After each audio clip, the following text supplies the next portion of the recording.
को दिया, इसके लिए बहुत बहुत आभार। और वो भी एक एक से मौके पे जब मुझे गर्व हो रहा है कितने शानदार बजट पे मुझे आज बोलने का सदन में मौका मिला है। मुख्यमंत्री जी का बहुत बहुत आभार प्रकटता हूँ कि शानदार बजट ही दिया, बल्कि सुजानगढ़ में भी इस बजट का उन्होंने बहुत ध्यान रखा। उसके लिए भी मेरी तरफ से उनका बहुत बहुत धन्यवाद, बहुत बहुत आभार। पहले भी पिछले बजट में भी सुजानगढ़ के लिए बहुत सी घोषणाएं हुई। विपक्ष के कुछ साथी कह रहे थे कि घोषणाएं हो रही हैं, धरातल पे नहीं आ रही, पर सुजानगढ़ के लिए जो भी उन्होंने घोषणाएं की है सारी आज धरातल पे, सब पे काम चल रहा है, या तो वो पूरी हो गई हैं या पूरी होने के कगार पे हैं।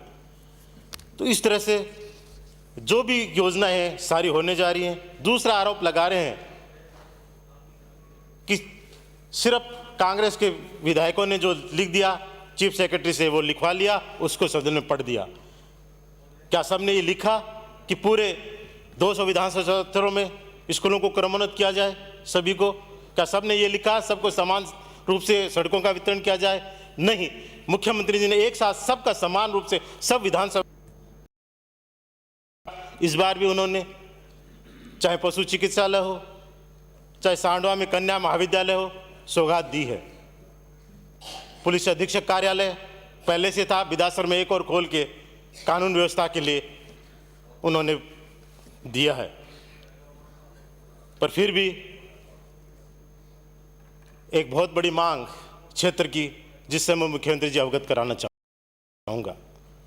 बहुत से माननीय सदस्यों ने मांग रही,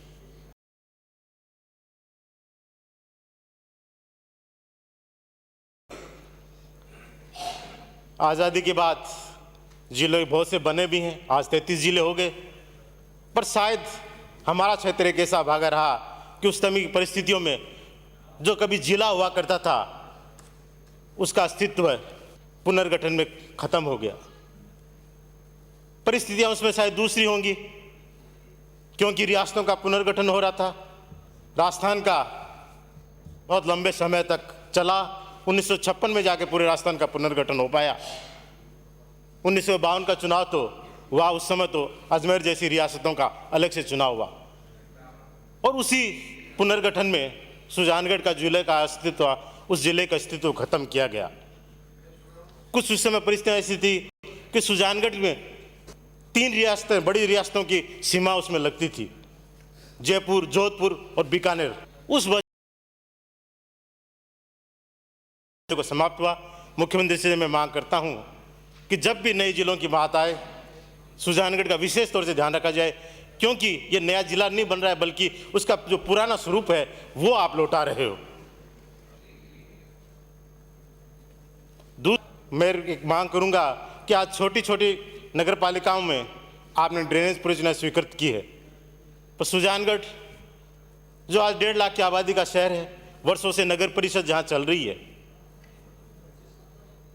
और दूसरी चीज सबसे बड़ी कि उसकी जो बसावट है वो एक कटोरेनुमा बसावट है कि जिसका पानी बाहर नहीं जा सकता, ढाड़ा की वजह से बीच में आता है, और उसकी वजह से जो छोटी छोटी तड़ाइयाँ है या गेनानी जिसके हम भाषा में कहते हैं, वहाँ पानी इकट्ठा होता है, बाहर जाने का कोई रास्ता नहीं है।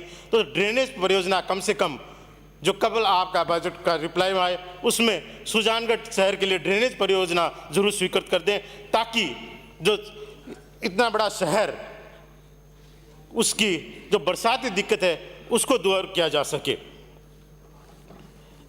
एक और मेरी विधानसभा की बात नहीं है, पर मेरे वहीं से जुड़ी हुई बात है। आचार्य महाश्रवण जी आ रहे हैं छापर कस्बे में, चतुर्मास है, पर वहाँ एक छोटा सा 3 किलोमीटर का टुकड़ा जो छापर कस्बे को जोड़ता है, सुजानगढ़ तहसील का वो भाग है, विधानसभा क्षेत्र रतनगढ़ लगता है, पर वो 3 किलोमीटर का एक भाग जो बचा हुआ है, क्योंकि जो रोड थी वो फॉरेस्ट मारने की वजह से उसको मरम्मत किया नहीं जा रहा। इसकी जगह जो दूसरा एक वैकल्पिक रास्ता है, उस रास्ते को चौड़ाई कर दे, उसका सुदृढ़ीकरण कर दे, क्योंकि पूरा हिंदुस्तान उस समय यहाँ इकट्ठा होगा, पूरा जैन समाज इकट्ठा होगा। तो उस सड़क की मरम्मत का आप कल के इस रिप्लाई में जरूर शामिल करने का प्रयत्न करें। दूसरा, एक और मेरा हॉस्पिटल जो सुजानगढ़ शहर का है, वो बहुत पहले बना था भामाशाह के शहर से, पर आज बहुत शहर के भीतर आ गया। पार्किंग बहुत बड़ी आज के समय आज एम्बुलेंस को भी जाने में जगह होती है और वहाँ खड़े होने के लिए भी जगह बहुत दिक्कत है। 150 बेड का हॉस्पिटल है, पर उसमें और बेड लगाने के लिए जगह नहीं है, क्योंकि पुरानी बिल्डिंग है। पीडब्ल्यूडी ने कह दिया कि इसके ऊपर और बिल्डिंग बनाई नहीं जा सकती। तो इस जो जिला उप जिला अस्पताल है, इसको शहर से बाहर ले जाने का घोषणा कराएं, जिससे कि पार्किंग की सुविधा हो, एम्बुलेंस को जाने में वहाँ सहायता मिले और सबसे बड़ी रोगियों को सहायता मिल सके। एक छोटी सी मांग कि सांडवा में जहाँ 33 kV GSS है, या तो उसको क्रमोन्नत किया जाए या एडिशनल ट्रांसफार्मर रखा जाए, ताकि किसानों को बिजली उपलब्धता में जो परेशानी हो रही है उससे निजात मिल सके। क्योंकि कृषि कनेक्शन आपने दे दिए, आपने बहुत बड़ी घोषणा भी की है कि जो पेंडेंसी है उसको भी ख़त्म किया जाएगा और कृषि कनेक्शन दिए जाएंगे, तो वो तभी संभव हो जाएगा कि जब एक एडिशनल ट्रांसफार्मर रखे या इसको अपन क्रमोन्नत कर पाएँ। माननीय मुख्यमंत्री जी ने 10 करोड़ रुपए अभी हर विधानसभा क्षेत्र के लिए घोषणा की है, जिसमें 3 करोड़ रुपए जो है मिसिंग लिंक के दिए हैं। मेरा उनसे आग्रह रहेगा कि इस 3 करोड़ रुपए की सीमा को बढ़ाया जाए या संबंधित क्षेत्र पर छोड़ जाए कि वहाँ मिसिंग लिंक बनानी है या रिपेयर मेंटेनेंस में लेना है या पेचेबल सड़क पर लेना है, क्योंकि हर विधानसभा क्षेत्र की परिस्थितियाँ अलग होती है, कहाँ किसको क्या जरूरत है। इसलिए ये जो बैरियर लगा है, इस बैरियर को यहाँ हटा दिया जाए और 10 करोड़ रुपए है इसको खुला छोड़ दिया जाए, ताकि विधानसभा क्षेत्र की जरूरत के हिसाब से वो अपने ये काम में ले सके। एक जो मुद्दा मैंने देखा किसी ने नहीं उठाया, माननीय मुख्यमंत्री जी ने सब कुछ दे रहे हैं। मैं एक चीज़ वापस लेने की उनसे मांग करता हूं कि जो जगह जगह शराब की दुकानें खुल रही है, उन दुकानों को वापस लिया जाए। 1 अप्रैल से पूरे प्रदेश में क्यों ना आप शराबबंदी की घोषणा कर दें।